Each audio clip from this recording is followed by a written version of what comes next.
Boa tarde a todos, bem-vindos ao nosso querido canal, onde nós nos encontramos para aprendermos uns com os outros, não é? Aprender, exercitar em nós, passar à frente. Aprender a paciência, aprender a nos despojarmos do orgulho, não é? Da ambição incontida, não é mesmo? Seguir os passos do Mestre Jesus, né? Que nós sabemos que Jesus não deixou nada escrito, né? Quem escreveu foram os apóstolos, né? Que conviviam com ele. E ele deixou o exemplo. E nós também vamos deixar nosso exemplo, não é? O nosso exemplo de fé, de esperança, de caridade, né? De nos esforçarmos a cada dia, né? Subirmos um degrau, desde que descobrimos que Jesus Cristo é o nosso mestre, né? O nosso Salvador. Meus irmãos, hoje, como eu estou tranquila aqui, né? Aqui em casa, tranquila, aqui no meu jardinzinho, como diz minha filha, na minha floresta, né? Na minha floresta sobre os vasos, né? São todos em vasos, em latas, mas todos eles me dão uma alegria muito grande. E eu vou voltar hoje, como eu falei que eu estou sossegada, com tempo, né? Ficou com tempo, é tão difícil, mas hoje, graças a Deus, eu tenho uma tarde tirei uma tarde para estudar, né? Para me encontrar aqui comigo mesma, né? Então eu vou às fábulas, os contos de fábulas do Andersen. Eu gosto muito. E eu passei umas mais curtinhas dele, né? Mas ele tem umas longas e precisa de tempo para ler, né? Para passar para vocês. E hoje é uma delas que eu vou passar.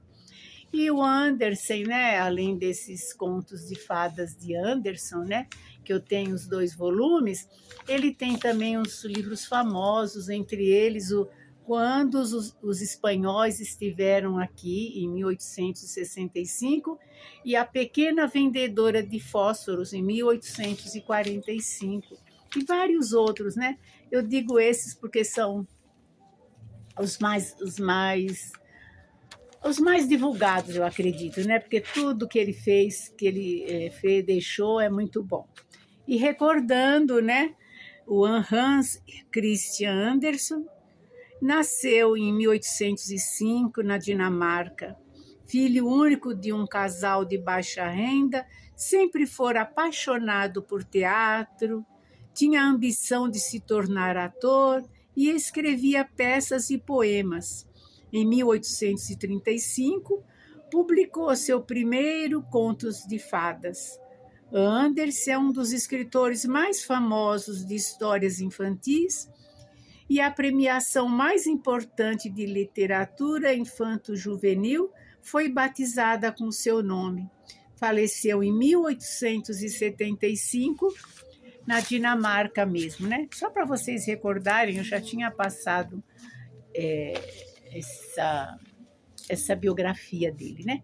Então vamos à historinha que eu escolhi, um pouquinho longa, mas eu sei que vocês vão ter paciência de ouvir também, e se não ouvir hoje, tudo ouve amanhã, depois, porque vai ficar aqui mesmo no YouTube, né? A hora que vocês quiserem, vocês veem. Então, os cisnes selvagens. Em uma terra muito, muito distante, para onde as andorinhas voam quando é inverno, vivia um rei que tinha 11 filhos e uma filha. O nome da filha era Elisa. Os 11 irmãos eram príncipes e cada um ia para a escola levando uma estrela no peito e uma espada na cintura. Eles escreviam com lápis de diamante em lâminas de ouro e aprendiam as lições tão depressa e liam com tanta facilidade que todos sabiam que eles eram príncipes. A irmã deles, Elisa, sentava-se em um banquinho de cristal e tinha um livro cheio de figuras que tinha custado o equivalente a meio reino. Muito felizes eram estas crianças, de fato, Mas essa felicidade não ia durar muito, pois o pai delas, o rei, casou-se com uma rainha que não gostava nada de crianças e que se revelou uma feiticeira muito malvada. A rainha começou a mostrar sua crueldade logo no primeiro dia. Enquanto grandes comemorações estavam ocorrendo no palácio, as crianças brincaram de receber convidados. Mas a rainha, em vez de mandar para eles os bolos e as maçãs que haviam sobrado da festa, como era o costume da época, mandou xícaras com areia, dizendo que elas deviam fingir que era alguma coisa gostosa. Na semana seguinte, ela despachou a Elisa para o campo, para a casa de um camponês, né? E sua esposa.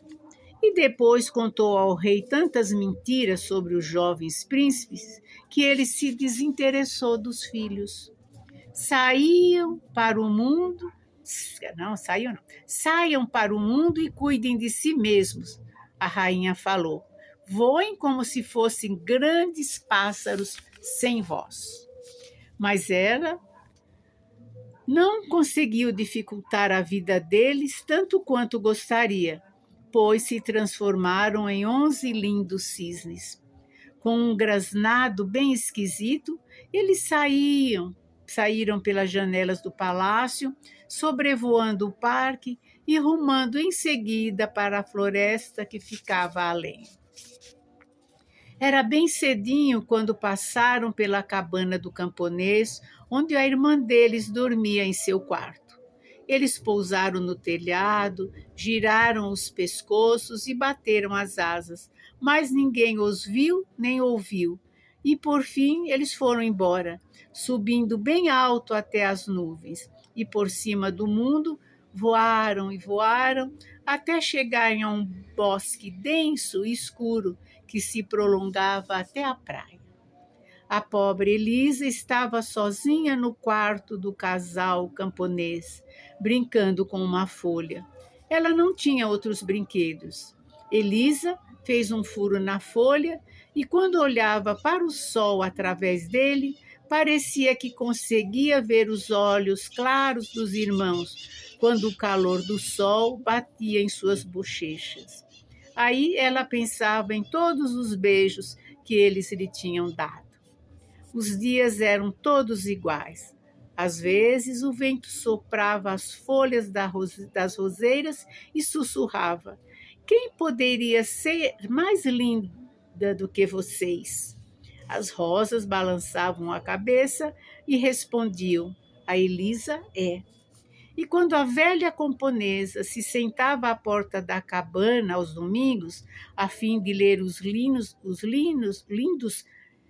hinos religiosos para ela, o vento soprava as folhas do livro e perguntava: quem seria mais bondosa do que você? E o livro de hinos dizia: a Elisa. E tanto as rosas quanto os livros de hinos falavam a verdade. Quando ela completou 15 anos, voltou para casa, mas tinha se tornado uma mocinha tão bonita que a rainha feiticeira foi tomada de inveja e raiva. De sua vontade, ela teria transformado Elisa em um cisne também, como havia feito com os 11 irmãos. Porém, não se atrevia por medo do rei. Certa manhã, a rainha entrou no banheiro, que era feito de mármore e decorado com almofadas muito fofas, bordadas com a mais bela tapeçaria. A rainha levou 3 sapos com ela. E lá dentro os beijou, dizendo para o primeiro: quando a Elisa entrar para tomar banho, sente-se na cabeça dela, para que se torne tão boba quanto você. Para o segundo sapo, ela falou: ponha-se no rosto dela, para que fique tão feia quanto você e os amigos nem a reconheçam. E você, fique sobre o coração. Ela disse ao terceiro sapo, para que ela faça maldades e sofra por isso. Em seguida, ela colocou os sapos dentro da água límpida, que imediatamente ficou enverdeada. Ela então chamou Elisa e a ajudou a se despir e a entrar na banheira. Quando Elisa afundou na água, um dos sapos tocou seus cabelos, o outro sua testa e o terceiro o peito. Mas ela não pareceu notar, e quando saiu da água, havia 3 papoulas vermelhas boiando. Se os sapos não fossem venenosos, ou se a rainha feiticeira não os tivesse beijado, teriam virado rosas vermelhas. Seja como for, os sapos se tornaram flores, porque tinham encostado na cabeça e no coração de Elisa, que era bondosa demais e inocente demais para que a feitiçaria da rainha tivesse algum efeito sobre ela. Quando a rainha viu aquilo, ficou furiosa e esfregou o rosto de Elisa com suco de nogueira, para que sua pele ficasse manchada. Depois, embaraçou o lindo cabelo dela e ainda encebou os nós com uma substância nojenta, até que ficou impossível reconhecer a menina. O rei ficou chocado e declarou que ela não era sua filha. Somente o cão de guarda e as andorinhas sabiam que era ela, mas eles eram apenas pobres animais e não tinham como dizer nada. A coitada da Elisa chorou muito e pensou nos 11 irmãos tão distante dali. Com imensa tristeza e o coração pesado, ela partiu do palácio. Caminhou o dia inteiro, cruzou campos e atravessou brejos, até que chegou a uma grande floresta. Ela não sabia onde estava nem que direção tomar, só sabia que estava muito infeliz e com uma saudade dos irmãos, que, como ela, tinham sido expulsos de casa e jogados no mundo. Elisa estava determinada a encontrá-los. Fazia pouco tempo que ela estava na floresta, quando a noite chegou e o caminho sumiu de vista. Então ela se deitou no musgo macio, fez sua prece noturna e apoiou a cabeça em um toco de árvore. A natureza estava silenciosa e o ar fresco soprava suavemente. Centenas de vagalumes brilhavam como fogo verde por entre a relva e acima do musgo. Se ela tocasse um graveto, mesmo com a maior delicadeza, os insetos reluzentes cairiam ao seu redor, como se fossem estrelas cadentes. Durante toda a noite ela sonhou com os irmãos. Imaginou que eram crianças de novo, brincando juntas. Ela os viu escrevendo com seus lápis de diamante em lâminas de ouro, enquanto olhava o lindo livro de figuras que tinha custado metade de um reino. Os meninos não estavam escrevendo letras soltas como antes, e sim descrições das atitudes nobres que tinham tido e, sobretudo, o que haviam descoberto e visto. No livro de figuras, também tudo estava vivo. Os pássaros cantavam e as pessoas saíam das páginas para conversar com Elisa e os irmãos. Mas quando as páginas eram viradas, eles voltavam aos seus lugares para que tudo ficasse em ordem. Quando Elisa acordou, o sol já estava alto no céu. Ela não conseguia enxergá-lo por causa dos muitos galhos das árvores imprudentes, mas alguns raios atravessavam as folhas aqui e ali como uma névoa dourada. A folhagem emanava um perfume adocicado e as aves se aproximavam até quase tocar seus sonhos. Dava para ouvir uma porção de nascentes gotejando, fluindo para um lago de areias douradas. Em volta dele cresciam arbustos e, em certo ponto da margem, onde uma corça havia feito uma abertura, Elisa entrou na água. O lago era tão límpido que, se o vento não agitasse os galhos das árvores e as folhas dos arbustos, que por isso estavam se mexendo, pareceria uma pintura, pois cada folha, na sombra ou no sol, estava refletida na água. Quando Elisa viu o próprio reflexo, ficou em pânico ao descobrir que seu rosto estava tão feio e todo manchado. Ela molhou as mãos e esfregou os olhos, a testa e as bochechas, e a pele alva ressurgiu. E depois que ela se despiu, mergulhou e se lavou. Uma princesa mais linda não poderia ser encontrada em lugar nenhum do vasto mundo.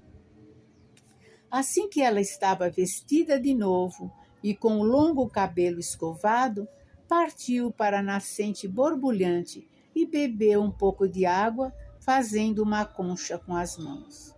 Em seguida, saiu vagando pela floresta, sem saber ao certo para onde ia.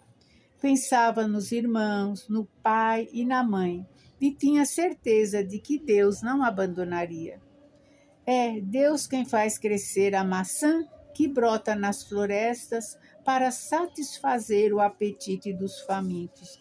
E ele mostrou a ela uma dessas macieiras que estava tão carregada de frutas que os galhos até se curvavam de tanto peso.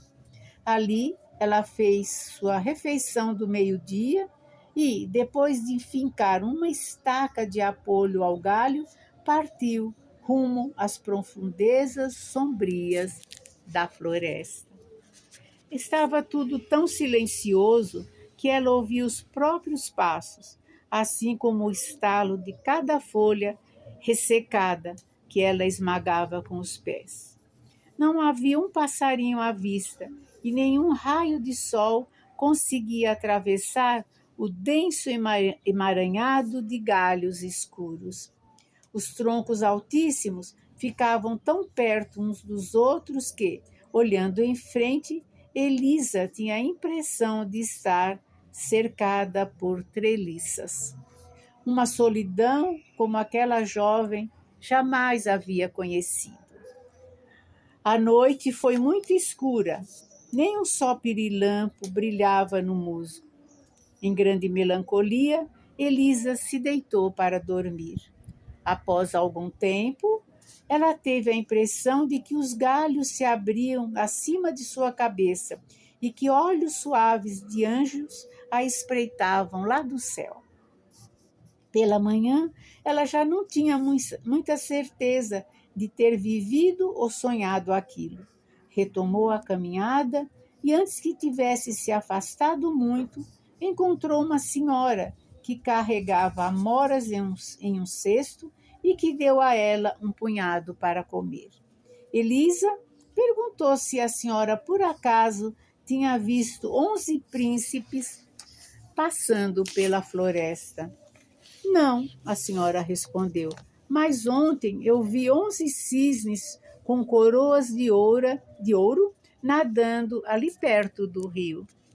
Então, ela levou Elisa até um barranco íngreme, aos pés do qual corria um riacho.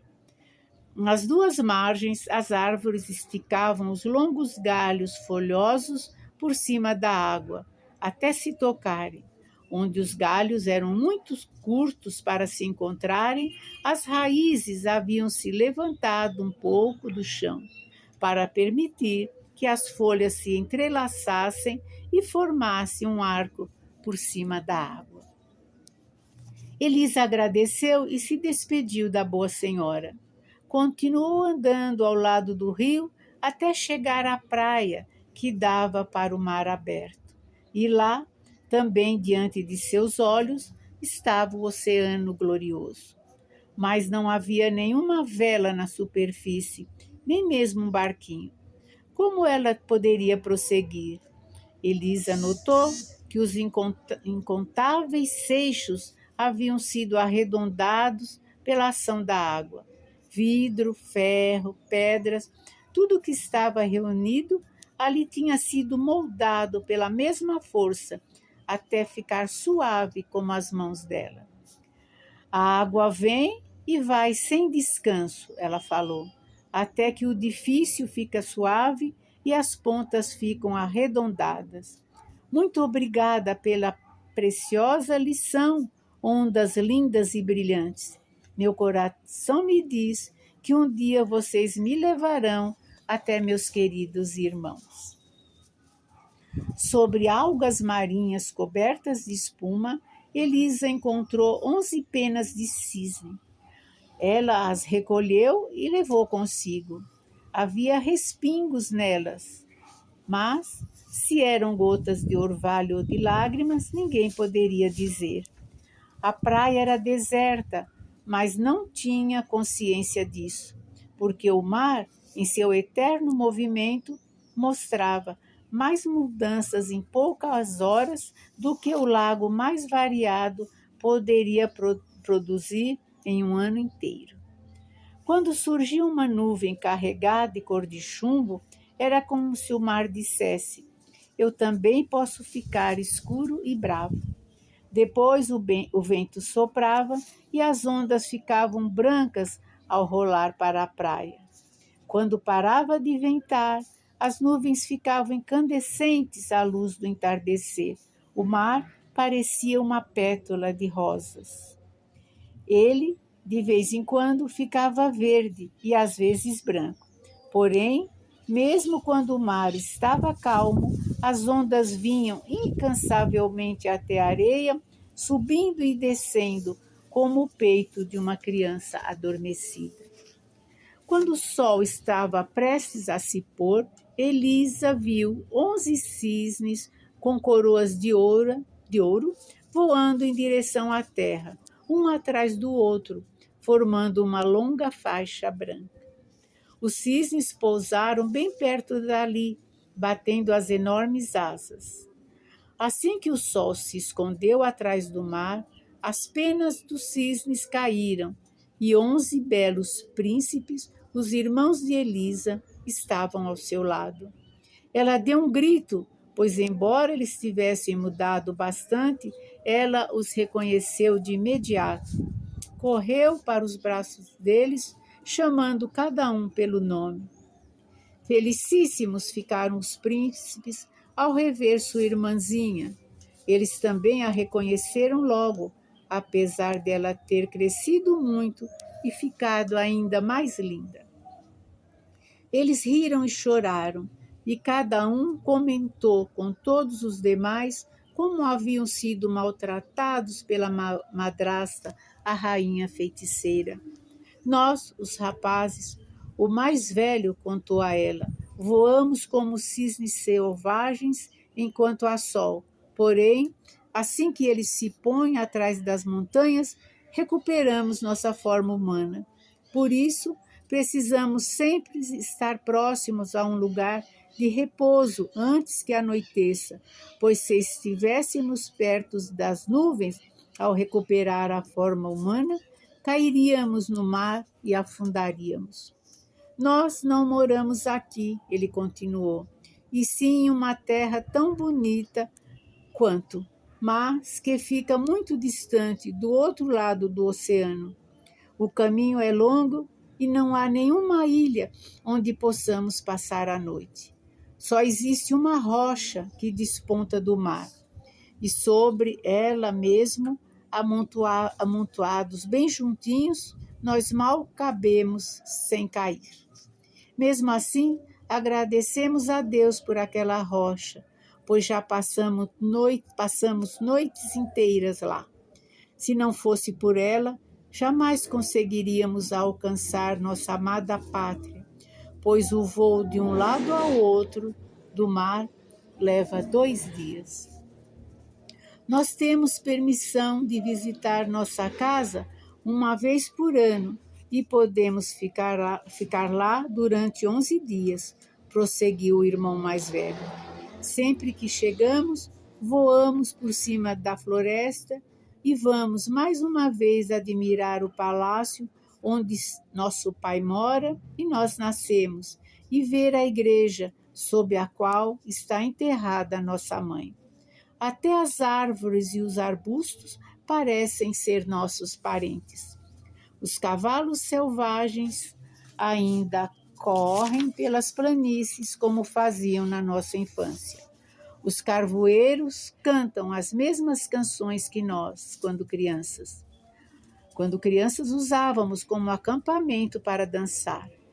Este é o nosso país amado, ao qual estamos ligados por laços de amor, e onde encontramos você, nossa adorada irmãzinha. Podemos ficar aqui mais 2 dias e depois somos obrigados a ir embora para a bela terra onde vivemos, mas que não é o nosso país. Agora, como vamos conseguir levar você conosco? Não temos navio nem barco. Como quebrar este encantamento? A irmã respondeu com outra pergunta, e sobre isso eles debateram a noite inteira, mal cochilando por umas poucas horas. Elisa foi acordada pelo farfalhar de asas de cisne soando acima dela. Os irmãos estavam de novo transformados em pássaros. Eles voavam em círculos cada vez mais largos, até que se distanciaram muitíssimo. Apenas um deles, o caçula, ficou para trás. Ele pousou a cabeça no colo da irmã e ela lhe fez um carinho. Ficaram juntos o dia todo. Ao entardecer, os demais voltaram, e quando o sol se pôs, os príncipes voltaram à forma humana. Amanhã um deles falou: nós temos que partir, e não poderemos retornar até que um ano inteiro tenha passado. Mas não podemos deixar você aqui. Elisa, você tem coragem de vir junto? Meu braço é forte o suficiente para carregar você através da floresta. Será que as asas de todos nós serão suficientes para sustentar seu peso sobre o mar? Sim, leve-me com vocês, Elisa respondeu. Eles então passaram a noite fazendo uma rede grande e bem forte, tecida a partir do junco e das hastes flexíveis do salgueiro. Nesta rede, Elisa se deitou para dormir, e quando o sol raiou e os irmãos viraram cisnes, eles pegaram a rede com os bicos e voaram até as nuvens com a irmã amada e ainda adormecida. Quando os raios de sol lhe bateram no rosto, um dos cisnes passou a voar acima dela, de modo que as amplas asas lhe fornecessem sombra. O bando estava bem longe da terra quando Elisa acordou. Ela achou que ainda estava dormindo, de tão estranho que era ser carregada bem alto no céu por cima do mar. Ao seu lado, ela encontrou um galho repleto de frutas maduras e um feixe de raízes doces. O irmão mais novo tinha colhido e deixado lá. Elisa sorriu para ele em agradecimento, sabendo que era o mesmo cisne que havia pairado acima dela para com suas asas protegê-la do sol. Eles estavam tão no alto agora que um navio enorme lá embaixo parecia uma simples gaivota brincando nas ondas. Uma grande nuvem atrás deles parecia uma montanha bem alta. Nesta nuvem, Elisa viu a própria sombra e a sombra dos 11 cisnes, como se fossem coisas voadoras gigantescas. Todos esses elementos reunidos formavam a imagem mais maravilhosa que ela jamais havia visto. Mas quando o sol subiu ainda mais, as nuvens ficaram para trás e todo o quadro desapareceu. Durante todo o dia, eles voaram como setas equipadas com asas, mas mesmo assim, mais lentamente do que o habitual, pois tinham a irmã para carregar. O tempo começou a mudar E Elisa observava com grande angústia a aproximação do poente, já que a pequena rocha no oceano ainda nem estava à vista. Parecia a ela que os cisnes estavam no limite de suas forças. Coitado deles pelo desgaste, e coitada dela por ser a causa de eles não avançarem mais depressa. O sol iria se pôr a qualquer momento. Eles virariam homens, cairiam no mar e se afogariam. Ela fez uma prece com toda a fé, mas ainda assim rocha nenhuma apareceu.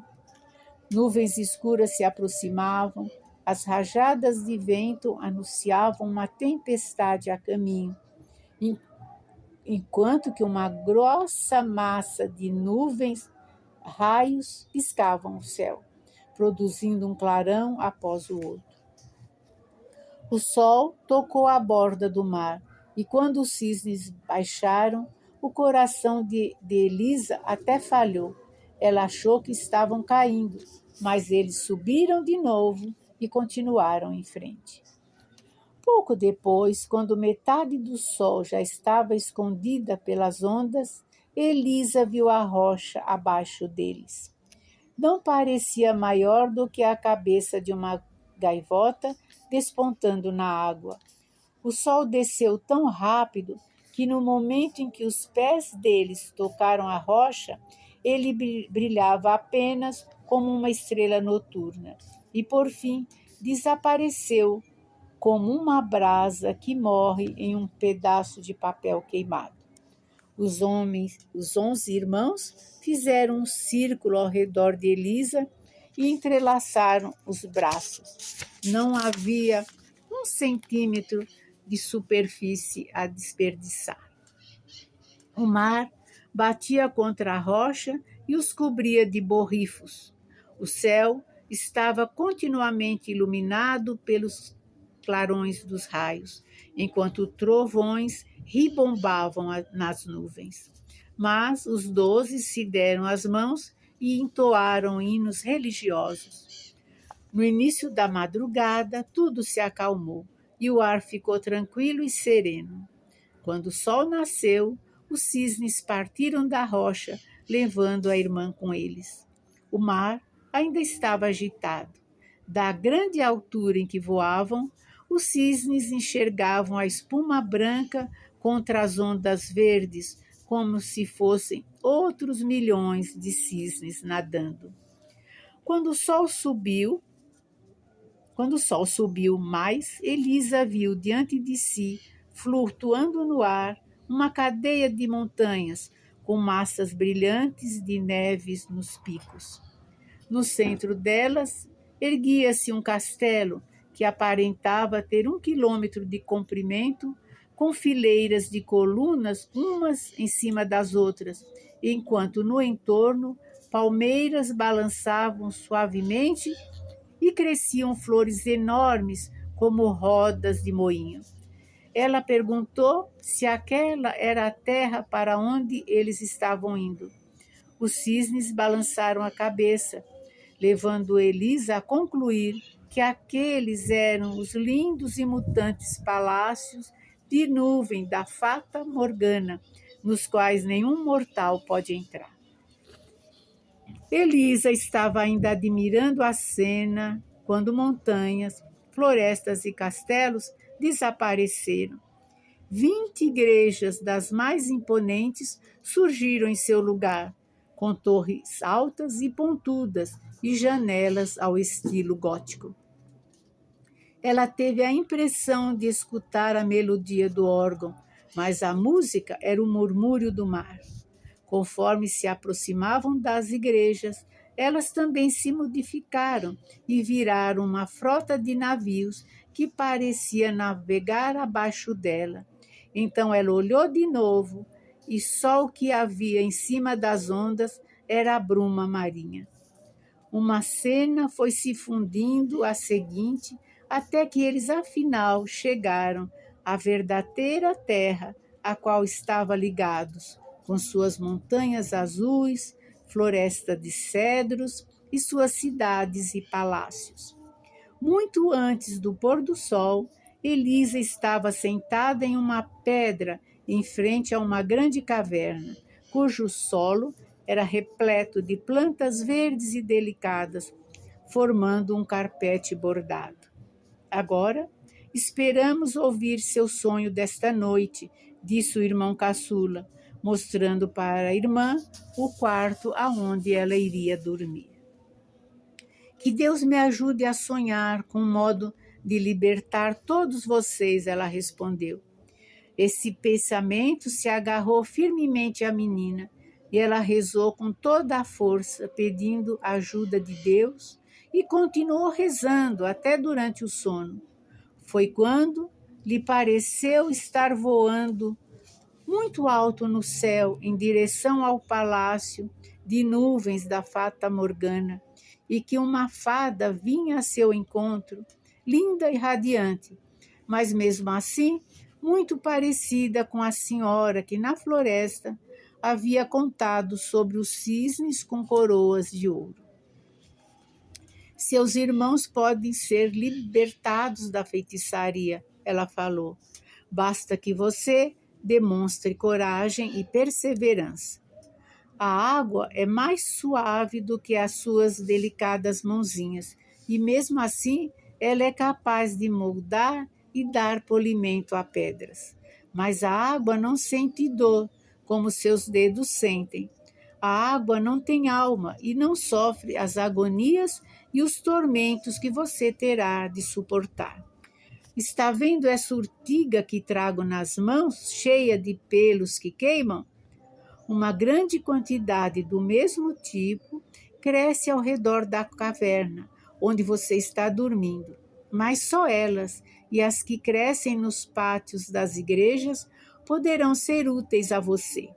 Você deve colhê-las, mesmo que provoquem bolhas em suas mãos, e depois amassar com as mãos e os pés, até que só restem as fibras. Estas fibras você deverá usar para tecer e tricotar 11 casacos de mangas longas. Se eles forem jogados por cima dos 11 cisnes, o encantamento será quebrado. Mas lembre-se bem, a partir do momento em que você começar e até terminar, mesmo que a tarefa ocupe muitos anos da sua vida, você não pode dizer uma só palavra.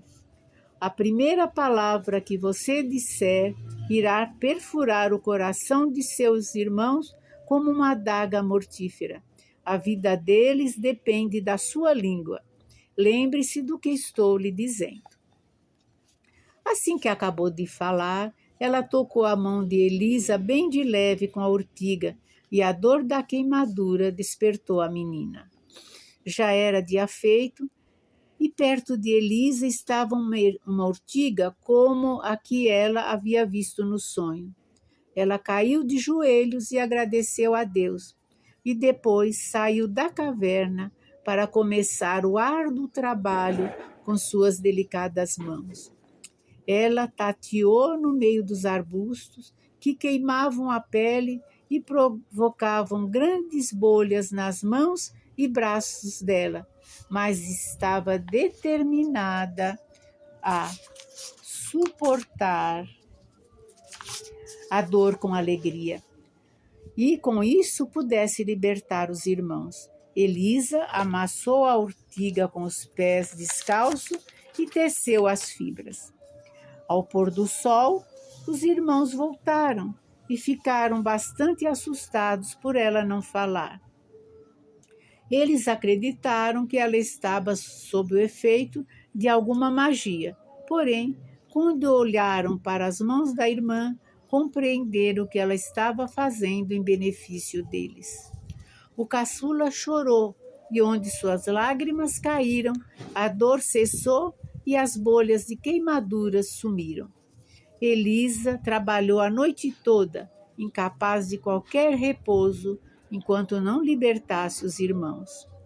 Durante o dia seguinte inteiro, enquanto os irmãos estavam fora, ela ficou sentada na maior solidão, mas antes as horas tinham passado tão rápido. Um casaco já estava terminado e Elisa começou um segundo quando soou o berrante de um caçador e ela ficou paralisada de medo. Conforme o som chegava mais perto, ela ouviu também cães latindo furiosamente e fugiu para dentro da caverna. Juntou correndo as urtigas que havia colhido e sentou em cima.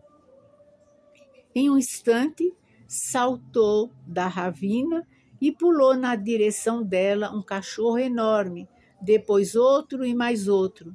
Eles andavam de um lado a outro, rosnando e latindo, até que, alguns minutos depois, todos os caçadores estavam diante da caverna. O mais bonito era eles. O mais bonito entre eles era o rei daquele país. Ao ver a linda senhorita, avançou em sua direção, dizendo: "Como foi que você veio parar aqui, minha doce criança?" Elisa abanou a cabeça. Ela não se atrevia a falar, pois isso custaria a libertação e a vida dos irmãos, e escondeu as mãos para que o rei não visse seus ferimentos.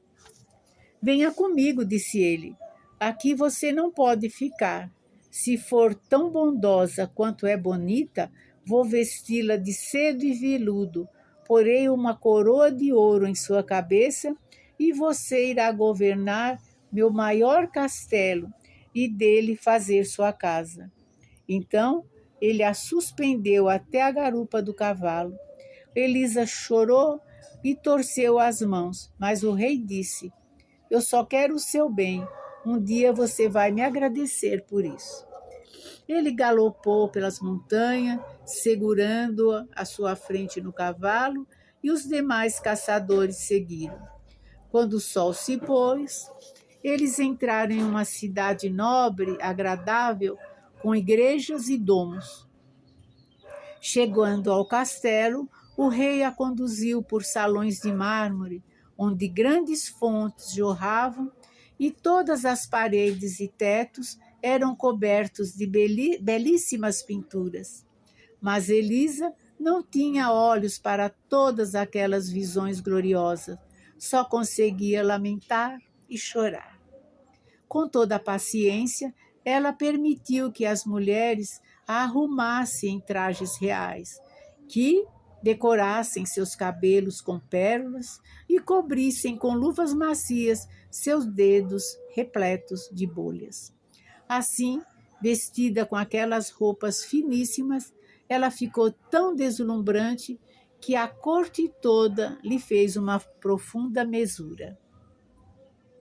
O rei anunciou sua intenção de torná-la sua noiva, mas o arcebispo abanou a cabeça e cochichou que a bela jovem não passava de uma feiticeira que havia cegado os olhos do rei e confundido seu coração. O rei, entretanto, não lhe deu ouvidos e mandou que tocassem músicas, que as refeições mais deliciosas fossem servidas e que as dançarinas mais formosas se apresentassem diante deles. Mais tarde, ele a levou para passear nos jardins perfumados e saguões suntuosos, mas nem o mais pálido sorriso surgiu nos lábios de Elisa, nem a mais tímida luz brilhou em seu olhar. Era o retrato da tristeza. Então o rei abriu a porta do pequeno quarto onde ela iria dormir. Estava enfeitado com uma rica tapeçaria verde e lembrava bastante a caverna onde ele a havia encontrado.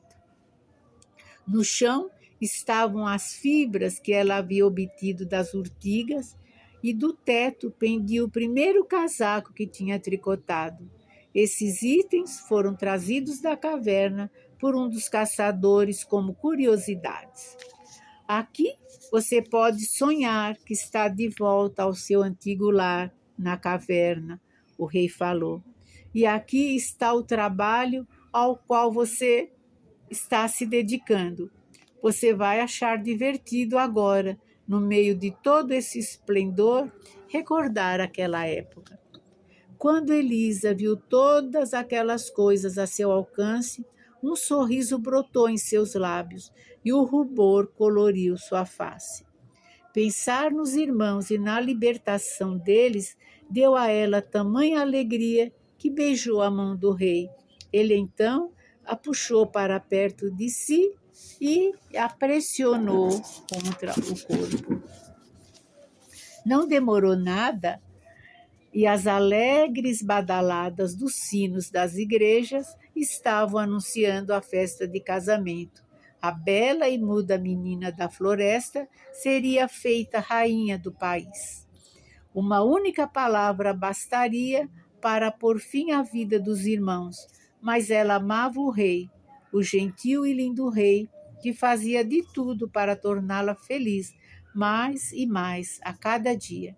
Ela o amava de todo o coração e seus olhos reluziam com a paixão que não ousava verbalizar. Ah, se ela pudesse se abrir com ele e contar sobre sua dor. Calada, porém, ela devia permanecer até o término da tarefa. À noite, porquanto, ela entrou no pequeno quarto que havia sido decorado para parecer a caverna e rapidamente tricotou um casaco após o outro. Entretanto, ao começar o sétimo, descobriu que não tinha mais fibras. Ela sabia que as urtigas que deveria usar cresciam no pátio da igreja e que ela deveria colhê-las pessoalmente. Mas como conseguiria chegar lá? Ora, o que é a dor dos meus dedos comparada ao sofrimento do meu coração? Ela pensou. Preciso me arriscar. Não me será negada a ajuda dos céus. Então, com o coração aos pulos, como se estivesse prestes a fazer algo muito mal, Elisa se esgueirou até o jardim, banhado pelo luar, andou por caminhos estreitos e ruas vazias até chegar ao pátio da igreja. Rezando em silêncio o tempo todo, colheu as urtigas e levou para o quarto do castelo.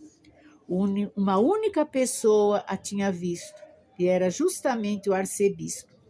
Ele ficava acordado enquanto todos os demais dormiam. Agora ele tinha certeza de que sua suspeita estava correta. Havia algo de muito errado com a rainha. Ela era uma bruxa e havia enfeitiçado o rei e todos os súditos. Em segredo, ele contou ao rei o que tinha visto e confessou seus temores. Enquanto as palavras saíam de sua boca, as imagens entalhadas dos santos abanavam a cabeça como que dizendo: não, nada disso, Elisa é inocente. Mas o arcebispo interpretou o sinal de modo oposto. Ele achava que os santos estavam testemunhando contra Elisa e que abanavam a cabeça reprovando sua maldade. 2 grossas lágrimas desceram pelo rosto do rei.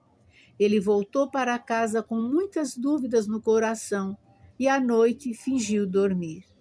Nenhum sono verdadeiro chegava a seus olhos, pois toda a noite ele via Elisa levantar e desaparecer do quarto. Dia a dia, seu semblante se tornava mais sombrio. Elisa percebia tudo, mas não entendia nada. Ela ficou alarmada e seu coração sobressaltado pelos irmãos. As lágrimas quentes que ela derramava pareciam pérolas em seu régio vestido de veludo e diamantes, enquanto todas que olhavam para ela desejavam ser elas mesmas a rainha. Enquanto isso, Elisa estava quase terminando o trabalho. Só faltava um casaco para os irmãos, mas ela já não tinha fibras nem arbusto de urtiga. Mais uma vez, só mais uma e pela última vez, ela precisava se arriscar até o pátio da igreja para pegar mais um pouco. Lá foi ela, e o rei e o arcebispo a seguiram. O rei virou-se para o religioso e falou: o povo deve condená-la, e depressa foi condenada a morrer na fogueira. Elisa foi levada para bem longe dos salões reais e jogada em uma cela escura e assustadora, onde o vento assobiava através das barras de ferro. Em substituição a seus belos vestidos de seda e veludo, deram-lhe os 10 casacos tricotados para se cobrir e os arbustos para usar de travesseiro.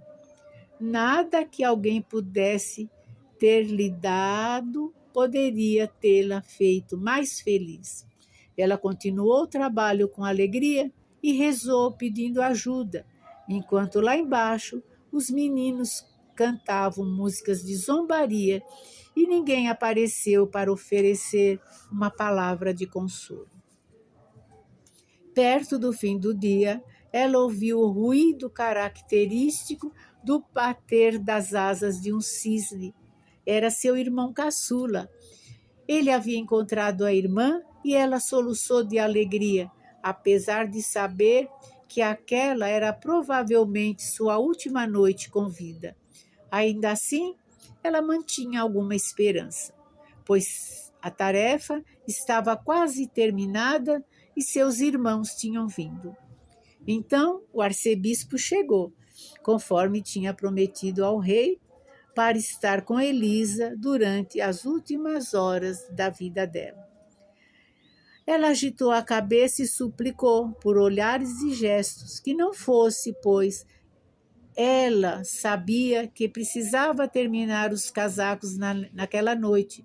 Do contrário, toda a dor, todas as lágrimas e todas as noites insones em que ela havia sofrido teriam sido em vão. O arcebispo se retirou, lançando palavras amargas contra Elisa, mas ela sabia que era inocente e continuou a se dedicar no seu trabalho. Pequenos camundongos corriam pelo chão, arrastando as urtigas até perto de Elisa, ajudando em tudo que podiam. Um tordo, sentado no parapeito de fora da janela gradeada, cantou para ela a noite toda, com toda a doçura, para manter a prisioneira animada. Ainda era madrugada, 1 hora antes do raiar do sol, quando os 11 irmãos chegaram aos portões do castelo e exigiram ser levados à presença do rei. Foram informados de que aquilo era impossível, pois ainda estava escuro e o rei dormia e não poderia ser incomodado. Eles pediram, imploraram, ameaçaram, até que apareceram um guarda e até o rei em pessoa para ver o que significava aquela barulheira. Nesse momento o sol nasceu e os 11 irmãos já não estavam ali. Em seu lugar havia 11 cisnes selvagens que ficaram sobrevoando o castelo. Agora, todas as pessoas estavam lotando as ruas da cidade para ver a bruxa queimar. Um velho cavalo puxava a carroça onde ela vinha sentada. Eles a tinham vestido com uma roupa grosseira, feita de tecido áspero. O lindo cabelo pendia solto até os ombros. Suas faces estavam pálidas e seus lábios se moviam silenciosamente, enquanto os dedos ainda trabalhavam tecendo a fibra. Mesmo a caminho da morte, ela não desistia da tarefa. Os 10 casacos já prontos estavam a seus pés. Ela trabalhava no 11º. Conforme a carroça avançava, a multidão caçoava. Lá vai a bruxa, olha como ela murmura. E não tem um livro de hinos religiosos em mãos. Está lá sentada com o material horrível de seus feitiços. Vamos rasgar em 1000 pedacinhos. Eles se aproximaram dela e, sem dúvida, teriam destruído os casacos se, bem nessa hora, 11 cisnes selvagens não tivessem pousado na carroça. Eles agitaram freneticamente as enormes asas. A multidão se assustou e recuou alarmada. É um sinal dos céus. Sobre a inocência dela murmuraram muitas vozes, mas sem a coragem de falar mais alto. Quando o executor a tomou pela mão para ajudá-la a sair da carroça, ela rapidamente atirou os 11 casacos por cima dos 12 cisnes, e eles imediatamente se transformaram em 11 belos príncipes. Apenas o mais jovem tinha uma asa de cisne em lugar de um dos braços, pois Elisa não tinha conseguido terminar a última manga do casaco. Agora eu posso falar, ela exclamou, sou inocente. Então o povo, que tinha testemunhado tudo, imediatamente se curvou diante dela, como que diante de uma santa. Elisa, porém, tombou inconsciente nos braços dos irmãos, vencida pelo susto, pela angústia e pelo sofrimento. Sim, ela é inocente, disse o irmão mais velho, e relatou tudo o que havia acontecido. Conforme ele falava, subiu aos ares um perfume como que de milhões de rosas. Cada acha de lenha da pilha onde ela seria queimada criou raízes e floresceu, lançando galhos em todas as direções, até que a estrutura toda parecia uma cerca viva, larga e alta, coberta de rosas, enquanto no topo de tudo desabrochou uma flor branca e brilhante que reluzia como uma estrela. Esta flor o rei colheu, e quando a depositou no colo de Elisa, ela acordou do desmaio, com paz e alegria em seu coração. Então, todos os sinos das igrejas começaram a badalar sozinhos, e pássaros chegaram em bandos imensos. É uma procissão de casamento, como nenhum rei jamais teve antes. Retornou ao castelo. E acabou a fábula. Acabou a fábula. Lindas, não é, meus irmãos? Então, fiquemos na doce paz de Jesus, não é? Que todos tenham uma ótima noite, ótimo despertar, não é? Deem o joinha no nosso canal, porque nós vamos prosseguir, não é? Prosseguir sempre, sempre com os ensinamentos, não é? Que chegam até nós. E assim é.